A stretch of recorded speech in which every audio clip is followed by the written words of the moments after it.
तो जब मैं दिल्ली आई तो नई नहीं थी दिल्ली में, और पहला दिन दयाल सिंह कॉलेज में जब मैं गई।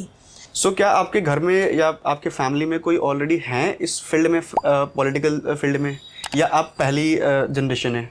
सारे स्टूडेंट्स यहाँ पे आते हैं और डूसू ऑफिस हमेशा हर एक स्टूडेंट जो कि प्रॉब्लम है उसके लिए ओपन रहता है। डीयू के स्टूडेंट्स के नाम पे कि वो यहाँ के सीनियर हैं, एक फ्रॉड रैकेट भी चलाते हैं जो कि बच्चों की मदद करने के नाम पे काफ़ी सारे पैसे भी ले लेते हैं। आपको लगता है कि कोई नाजायज़ पैसे आपसे मांग रहा है तो आप प्लीज़ उसको रिपोर्ट करिए। आप यहाँ डूसू ऑफिस में भी रिपोर्ट कर सकते हैं। Hello friends, welcome back to CUET express. तो आज हम पहुँच चुके हैं डूसू ऑफिस। डूसू ऑफिस जिसके बारे में से कई सारे लोग जानते होंगे।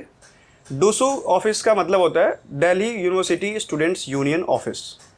डीयू में कुल 91 कॉलेजेस हैं, जिसमें से मोर देन 80 कॉलेजेस डूसू के अंदर आते हैं। और अगर स्टूडेंट्स की बात करें तो more than 1 lakh students vote करते हैं इस पूरे इलेक्शंस में रिप्रेजेंटेटिव को चुनने के लिए। आप इमेजिन कर सकते हैं कि 1 लाख से ज़्यादा बच्चे, सिर्फ वो बच्चे नहीं है, इंडिया के टॉप माइंड्स डूसू में रिप्रेजेंटेटिव्स का चुनाव करते हैं। आज हम पहुंच चुके हैं डूसू ऑफिस, और डूसू ऑफिस में आज हम बात करने जा रहे हैं अपराजिता जी के साथ। अपराजिता जी डूसू की सेक्रेटरी हैं। इनसे काफ़ी सारी चीज़ें हम डिस्कस करेंगे, आपके एडमिशन प्रोसेस के रिगार्डिंग, उसमें जो प्रॉब्लम्स आ रही हैं, आप जब दिल्ली यूनिवर्सिटी में एडमिशन ले लेंगे उसके बाद जो काफ़ी सारी इश्यूज आती हैं, और अगर आपका इंटरेस्ट अगर पॉलिटिक्स में है, अगर आप भी चाहते हैं कि डूसू जैसे चुनाव को जीत कर अपना कैरियर पॉलिटिक्स में बनाना, तो क्या करना चाहिए आपको अपने कॉलेज के पहले दिन से, वो सारी चीज़ें हम डिस्कस करेंगे। तो बहुत बहुत आपका स्वागत है अपराजिता जी हमारे यूट्यूब चैनल पे। आप अपने एक बार जर्नी को, जब से आप डीयू में आए हैं तब से आप अपनी जर्नी को एक ब्रीफली थोड़ा हमें बताएं। बेसिकली मैं उत्तर प्रदेश से हूँ, तो हमारी फैमिली में जब दिल्ली यूनिवर्सिटी की कोई बात करता है, मैं अपनी फैमिली में सबसे पहले डीयू में आई हूँ। तो हमें नहीं पता था डीयू में कैसे एडमिशन प्रोसीजर रहता है। मुझे तो ये भी नहीं पता था कि इतने सारे अलग अलग कॉलेजेस होते हैं। मुझे तो सिर्फ डीयू सुना था तो दिल्ली यूनिवर्सिटी ही पता था, क्योंकि मैं ह्यूमैनिटीज़ स्ट्रीम से थी। तो हर एक ह्यूमैनिटीज़ के स्ट्रीम के स्टूडेंट का सपना होता है दिल्ली यूनिवर्सिटी में पढ़ने का।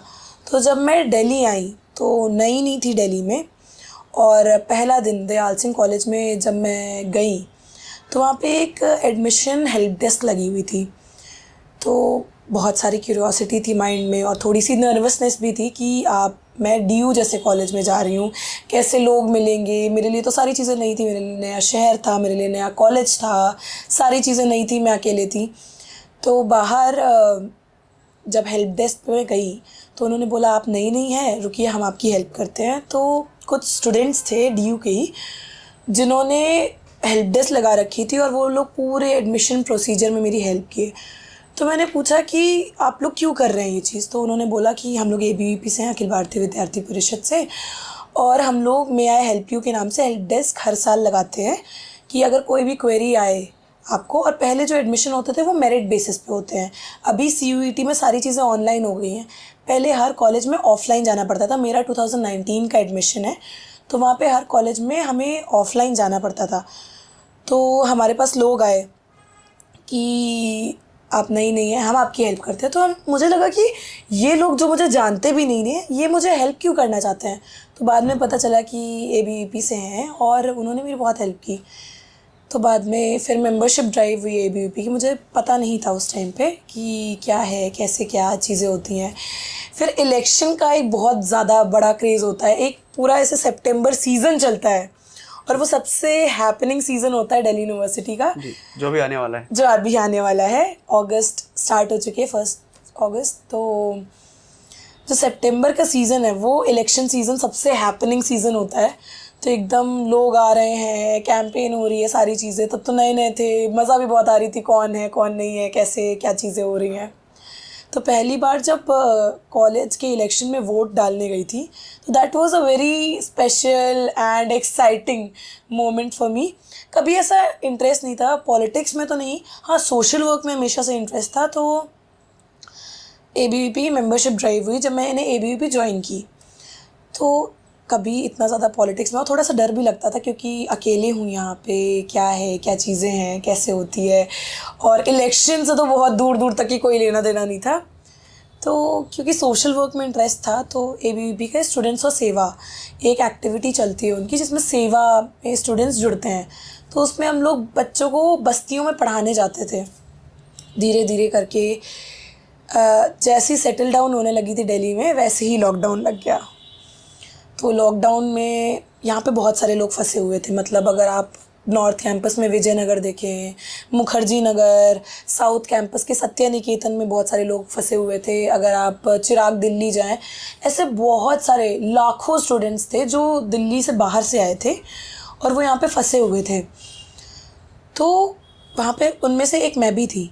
पर पीपी किट पहन के हम लोग फूड डिस्ट्रीब्यूशन कर रहे थे, राशन डिस्ट्रीब्यूशन कर रहे थे, मेडिसिन डिस्ट्रीब्यूट कर रहे थे। तो ये सारी चीज़ें हम लोग एसएफएस मतलब कि सेवा के लिए कर रहे थे एबीवीपी के माध्यम से। तो तब से मुझे लगा नहीं, ये तो एक बहुत ही ज़्यादा मतलब नेक काम कर रहे हैं, सिर्फ और सिर्फ पॉलिटिक्स नहीं है इसमें कुछ भी, हम लोग सेवा कर रहे हैं लोगों की। फिर ज़्यादा मेरा जुड़ना हुआ, तो चीज़ें धीरे धीरे करके ठीक हुई। जब चीज़ें ठीक होने लगी तो हमने देखा कि बस्ती में जो लोग, हम लोग तो चलो ऑनलाइन मोड पे चले गए थे, हमारी क्लासेस डीयू ऑनलाइन मोड में चला गया था, जो प्राइवेट स्कूल्स थे वो ऑनलाइन मोड में चले गए थे। पर जो यहाँ के बस्तियों में बच्चे हैं, वो लोग तो पढ़ना चाहते हैं पर पढ़ नहीं पा रहे थे। तो हम सारे डीयू के स्टूडेंट्स मिल के हम लोगों ने बस्ती की पाठशाला की, बस्ती बस्ती में जाके स्टूडेंट्स को पढ़ाया। ये सारा काम पूरा कोविड में हम लोगों ने किया था। तो ये सारी चीज़ें पॉलिटिक्स से रिलेटेड नहीं थी। हाँ, पर आप जैसे बोलते हैं ना कि कोई भी चीज़ पॉलिटिक्स से रह नहीं सकती है। If you have a opinion, that is also politics. So political career की शुरुआत आपके कहीं ना कहीं इन सोशल सर्विसेज के थ्रू हुई जी। सो क्या आपके घर में या आपके फैमिली में कोई ऑलरेडी हैं इस फील्ड में, पॉलिटिकल फील्ड में, या आप पहली जनरेशन है? मेरे पूरे फैमिली में कोई भी पॉलिटिक्स में नहीं है। मेरी मम्मी एक ही चीज़ समझा के भेजी थी, तुम दिल्ली जा तो रही हो, डीयू जा तो रही हो, राजनीति में नहीं पढ़ना है। तो जब मैंने एबीवीपी ज्वाइन की थी, आई रिमेंबर कि मेरी मम्मी वॉज वेरी मतलब यूपी में जैसे Unhappy. लोग होते हैं, थोड़ा सा ये था कि नहीं तुम वहाँ पे अकेले हो, डर रहता है पेरेंट्स में, ऑब्वियसली डर रहता है, घर से दूर आके पढ़ रही हूँ। बट जब यहाँ पे मैं आई, जो इन्वायरमेंट, जो एक परिवार से दूर परिवार एक मिला मुझे दिल्ली में, वो एबीवीपी परिवार था।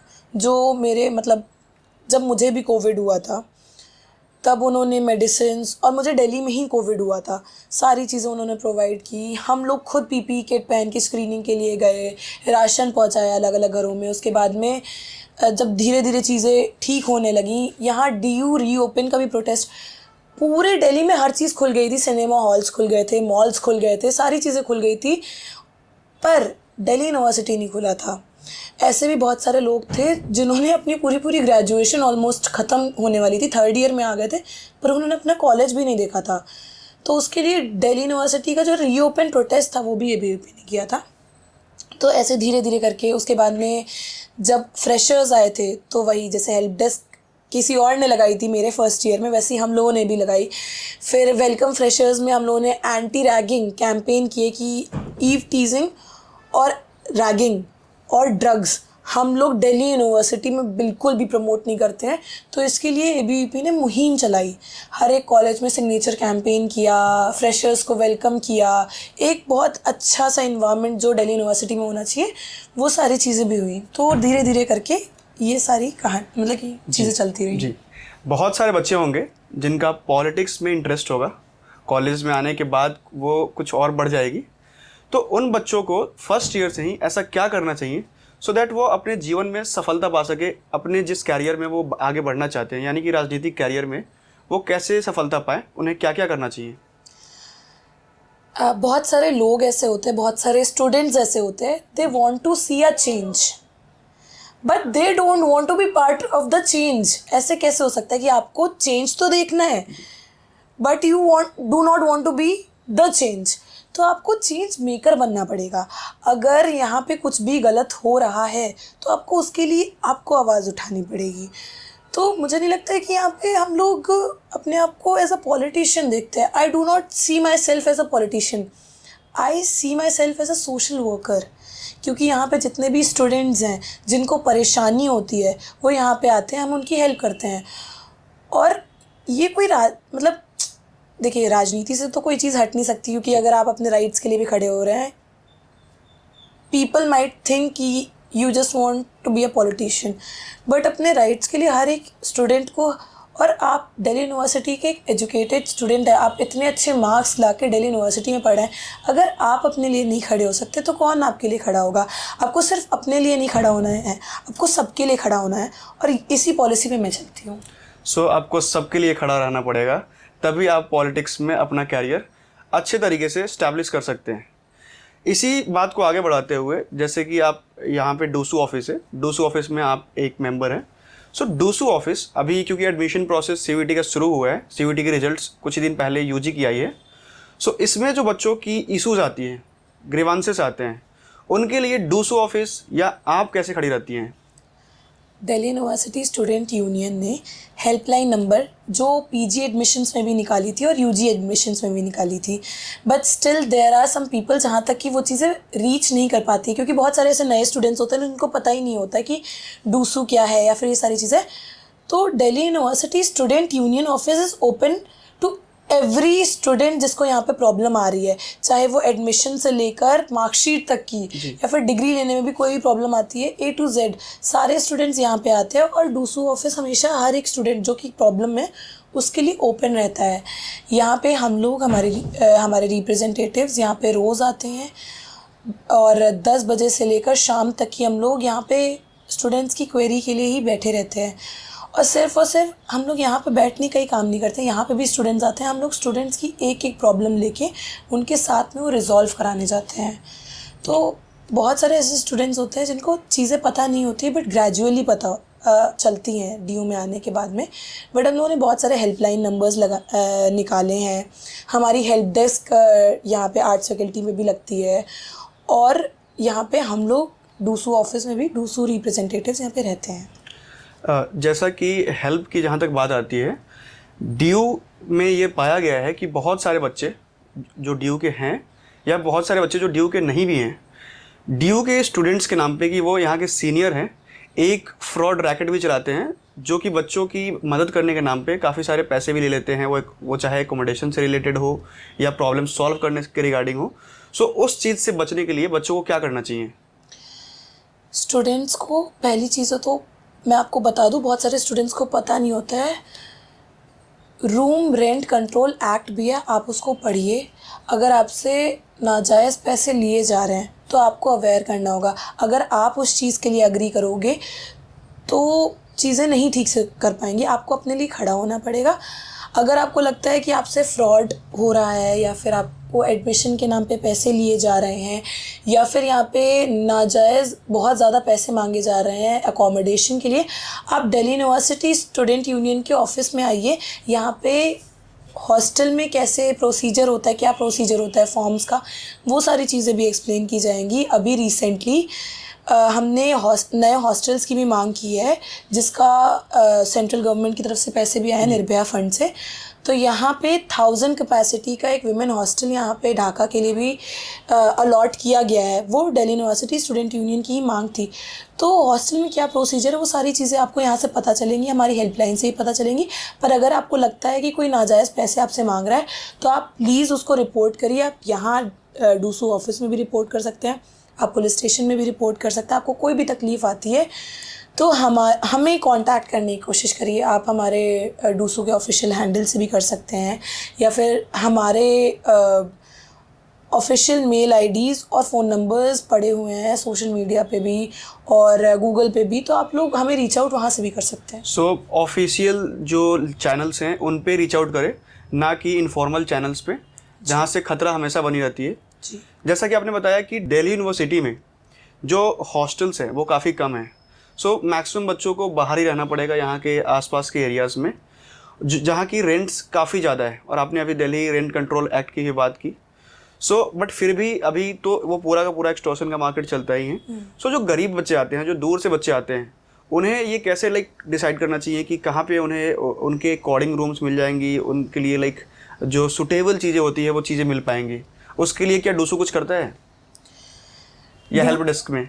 डूसू जो हेल्प डेस्क होती है उसमें कैसे हॉस्टल्स अलॉटमेंट होती है, क्योंकि यहाँ पे जब नए नए स्टूडेंट्स आते हैं उनको ये भी नहीं पता होता है कि यहाँ पे कितने हॉस्टल्स हैं, तो उस हॉस्टल की अलॉटमेंट कैसे होगी।